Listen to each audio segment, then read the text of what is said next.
Good evening to all the honorable guests attending this award ceremony. What a beautiful way to start this evening off. My name is Teresa Dillon, and it is a great pleasure to celebrate the 6th Annual Sustainable Business of the Year award ceremony with all of you. This event recognizes the outstanding achievements of our local businesses and their embodiment of SBN's mission of building strong economies that are local, green, and fair. I know that we all deeply appreciate the benevolent support of all those who submitted their nominations. I would also like to applaud the awards committee for the comprehensive manner with which it went about the selection process.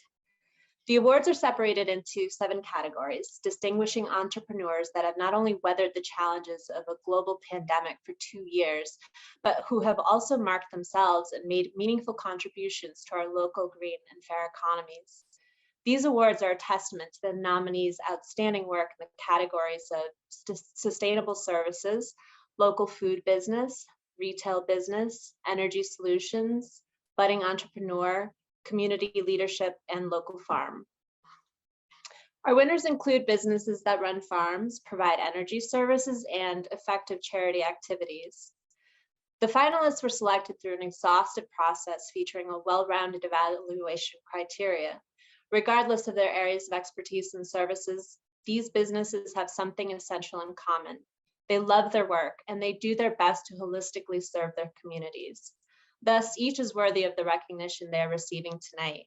Our gratitude goes to these business owners for their strong efforts in promoting sustainability and diverse, equitable, and inclusive workforces.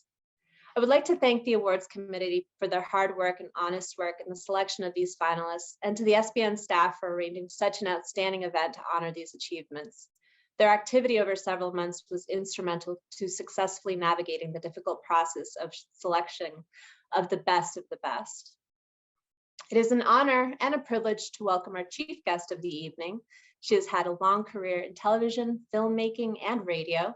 She worked 10 years in television in multiple locations and won the Peabody Award for her documentary, The Los Altos Story. In 2000, she began co-hosting the national NPR and WBUR daily news magazine program, Here and Now, where she speaks to over 4 million people each day. I speak of none other than Robin Young. She has won 5 Emmy Awards for excellence in broadcasting and was inducted into the Massachusetts Broadcasters Hall of Fame in 2010. More importantly, Robin has been the MC of SBN's annual award celebration since 2003. In conclusion, I want to congratulate all of the winners, and it is because of you that we gather tonight to celebrate your hard work. I'm sure that each of you will progress our future and thus contribute to the well-being of the whole community. Take it away, Robin. Thank you so much, Teresa. And it's such an honor to be here to honor the Sustainable Business of the Year awardees, an honor to honor the entrepreneurs among us, especially now. And every year, I have to say, I'm just dazzled by the people we're going to meet. So here's a little bit about what's going to happen this evening. I am going to be speaking with the recipients, just such a diverse group, it's great. We're also going to hear testimonials from their supporters, and maybe we're going to hear from you. This year, we want to encourage you to use the chat that you have there to weigh in. If this is a company that's touched you in some way, give us a few lines of support for them. And there's another way that you can participate also. We are going to be using the reactions freely because we feel we miss the applause of a group, but we can still do it, with our little reaction thingies. So feel free to use those as well after you hear each interview and let them know, how you felt about it. You're also going to be able to speak with each other. We're going to have breakout rooms and you'll be with like-minded people, probably dying to get out of the house and see other people. We encourage you to please have your camera on during the breakout rooms. You don't have to have it on during the rest of the evening if there's like food in your mustache or something, but please try to have it on during the breakout rooms and, be among other people. This has been a really tough year again. I mean, I know I've been sort of trapped in here with some shoulder surgery. Some of you might know that. So for me, I'm happy to see anybody, much less these estimable people. It's been a really tough year, especially for businesses, small business owners, entrepreneurs. I mean, we know how hard it's been to wade through all the government programs that could possibly save you if you get it right. You could fail if you don't. The stress of having your employees, when maybe you don't have that many employees, have COVID, childcare, if you're a business owner, you have to be there, but maybe you have children at home because they can't go to school. It's really, really been tough.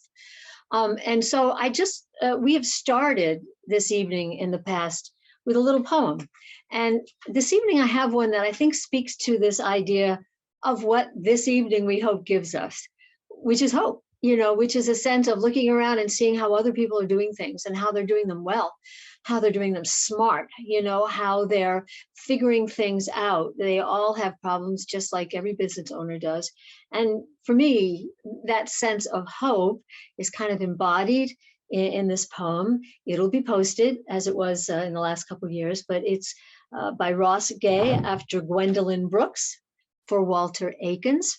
It's called Sorrow Is Not My Name. No matter the pull toward brink, no matter the florid deep sleep that awaits, there is a time for everything. Look, just this morning, a vulture nodded his red grizzled head at me, and I looked at him, admiring the sickle of his beak.